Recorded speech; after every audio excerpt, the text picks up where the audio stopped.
Lep in prijazen večer vam želim iz Izole, danes s pogledom na pomol. Bolje rečeno na pomol okusu, kot pravijo tukajšnji prireditvi organizatorji v Izoli, kjer ponujajo kar zanimive stvari. In moramo reči, obiskali smo ta pomol z različnimi stojnicami, tako hrana kot pijača je korektno pripravljena in zanimivo je, da je tudi cena, ki jo zahtevajo ponudniki, kar korektno. Recimo, girice so tamle 8 evrov, kalamari so 12 evrov, vino je po 3 evre, do 4.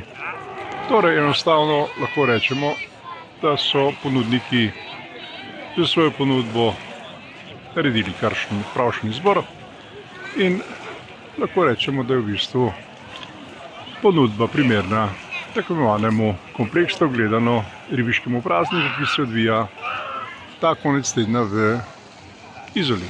Lepo se imejte, lep večer vam želimo, kjerkoli ste iz Izole. Nasvidenje.